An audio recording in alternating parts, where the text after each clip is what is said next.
I get to share a little bit about how, first a little sip of coffee, the 5D mystic and or functional adult, a person who is their integrated brain. We use our left and right mode, so we do not ignore our emotional body. That's why we have how-tos, work with your functional love language and the emotional body. And we also have how-tos for the people who want a 5D mystics guide and or way to enlightenment, spirituality stuff, the oversoul. That's what we're going to talk about. So we're going to talk about for a second oversoul with that idea of twin flame, flames, and soulmates, because the 5D mystic does not get lost in what I've seen online. So I saw this post of this reader. She was saying something along the lines of, they are crying, and it was a curse word, and basically somebody who's in excruciating pain over someone else, and they were making it out to be kind of like a Mean Girls thing. And it's not because it's a girl, it's just that some people, they actually have this habit. I've seen them, girls, boys, days, and just watch any soap opera or whatever, they're all using sentences, aha, I got you back, you asshole, or whatever it is. Like, so I'm just saying, yeah, that's not 5D plane, nor mystic, nor functional adult. Like, I was a teenager and I would not do something like that. I was like, that's not nice. Like, if there was ever a little spiteful remark that came out of my mouth, I don't recall, I need to ask my mother and my twin, but I'm pretty sure I'm like, wow, that's really bad, Maria, because that feels really shitty. Since we're one piece of consciousness, when you hurt another person, you're hurting yourself. So 5D mystics, we know this. This is why, like, a sentence like that is like, what are you doing? That's not right. Why are you reading tarot like that? And then I remember, wait, there's a 4D collective. I forgot about that. There's like all these individuals who have shame, defectiveness, unworthiness, which is a serious deal to have that. And then they're taking it out on shame, blame, fault, and pointing fingers, and they're having their unresolved trauma being bonded to stories, not to mention, so heroes, superheroes, supervillain, rescuing the codependent type. So plenty of good therapists are actually talking about this. Patrick Tiahan is one of them.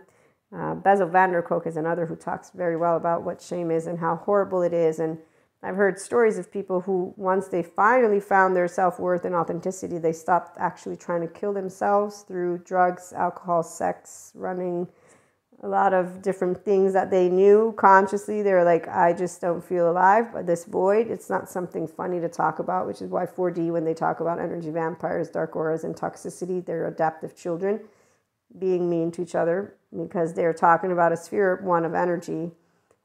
The 5D goes beyond supernatural. I forgot. We automatically have the relationship with energy, so there's not anything that's making us do anything. There's a brain in your skull, and that's what actually we want to look at first of all. If you don't have integration of the brain, it means you're not using your right mode with your left. So your emotions and sensations, nobody's handling them. You're not processing your emotional body stuff.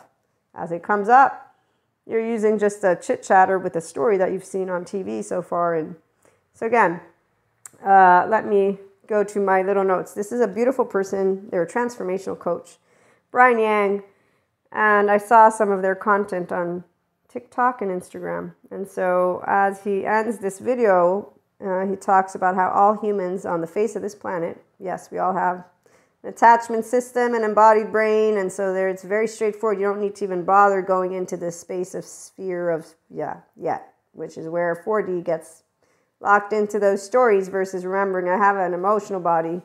That means my nervous system. It means that the first thing I'm going to do when I begin to have clairs, which is very intuitive immediately for a 5D mystic, is to make sure I drink water, I sleep well, I pay attention to my energy body. My inner world needs my attention. If I'm waking up tired, I can't do anything. It's like with the airplanes, you put the gas thingy or whatever on your face first. So what's the deal? Oh, I forgot. They just talk about ascension symptoms again and again and again, year after year after year. Only the astrology. I know the astrology. I follow it. We have a theme right now. I need to go check out which one it is because I can feel it in the air, but I haven't checked into it because, see, we don't need that necessarily to know what's in the air. We trust our gut. I trust my body. The 5D collective knows what I'm talking about. So as Brian points out, all humans on the face of this planet are attracted to what is familiar. No shit, right? Duh. Let's see, though. What else does he say? Well, when we learn what is familiar, we are really learning it from our parents in our childhood, the first part. So we learn what is familiar when it comes to love and relationships from those lovely parents in your childhood. And on a subconscious level, as he points out, we also try to resolve childhood wounds, whether one knows it or not, through the future relationships. Oh yes, we are alloparenting. Thank you, Daniel Siegel, for that data point.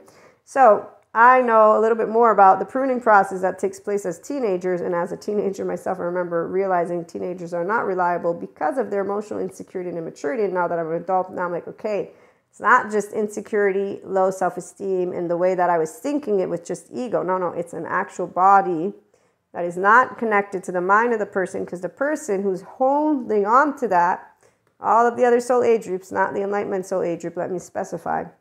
I come from vibing in enlightenment, and I know my restorative embodied self. That's the optimization of the human being body, restorative embodied self, integration of the brain.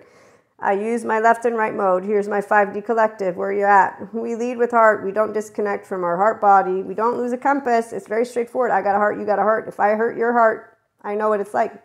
And what was that? Choices, point choices, whatever. Oh, so the wounds that people repeat, that's the karma that the spirituality community is not able to apparently connect to their human day-to-day, which is why they talk about energy vampires, dark auras, entities, and a lot of energy stuff, which is great and dandy. I know of it, but I know that first and foremost, you're in a human body. You didn't learn how to use your human body yet. Oh, wow. Wait a minute. Am I speaking too much about things that apparently all people know about? Because I talk to a lot of people. It seems that they know there's other people that make them do things. No. You make you do things. It's called the free will that you might not really have, because your embodied brain actually holds those childhood wounds until you're able to take the emotions that arise and harness them. You're 2-year-old with your own left mode.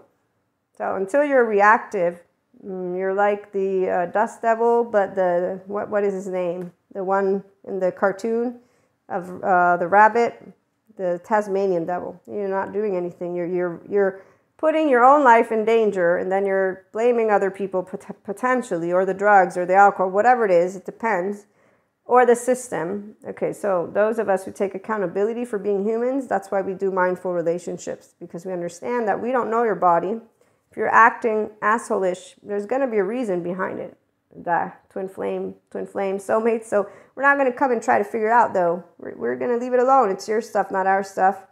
And if you're actually going to be doing things that are not nice, well, let me think. 5D collective, don't sit around and let somebody mistreat us. It's called self-respect. Self-worth means you and I are equals, not your superior or inferior. Those are codependent type people that try to change each other. They do a lot of things. Independent, differentiated selves. It's this straightforward. I was a teenager. You can't change me. I'm going to be like this. Take me as I am, or bye. I'm sure I'll get over it, because that's what it's called, to process emotions the grown-up way. And I was a teenager. But see, the grown-up way is a functional adult. And I'm talking about a person who has their brain and their nervous system in check. Very easy. Here's my heart. It's a muscle. I can hold on to it, and I can keep being what is right now a smartass, but that's for good reason. So let me get to our last minute and a half. So the anxious type, they have fear of abandonment, constant communication, hate being alone, extremely jealous, hypervigilant, low self-worth. Their childhood, unstable and unavailable parents, neglectful, abusive. Avoidant, fear of being controlled, suffocated, difficulty showing emotions, sensitive to criticism, withdrawals when overwhelmed, quick to find reasons to leave, low self-esteem. They were forced to put parents' needs above their own, controlling, critical parents, shamed for showing emotions. So they're embarrassed of emotions. The avoidant says, I can find better. The anxious says, please don't leave me. It's the only way I'm going to ever find love is if you are staying with me. So the twin flame thing, definitely what I've seen out there. We have trauma bonding.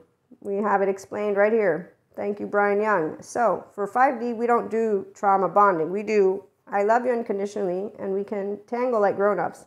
And if you leave, bye. I will obviously ask why, but I won't be sitting around to wait for you to find something better. You know, the grass is greener elsewhere, so you have it explained here too. But like people who do the whole, I'm going to miss out.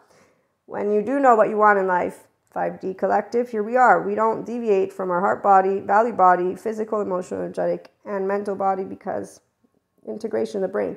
So share compassion and love. Remember, you're not in anybody else's body, and tune in for more on the podcasts.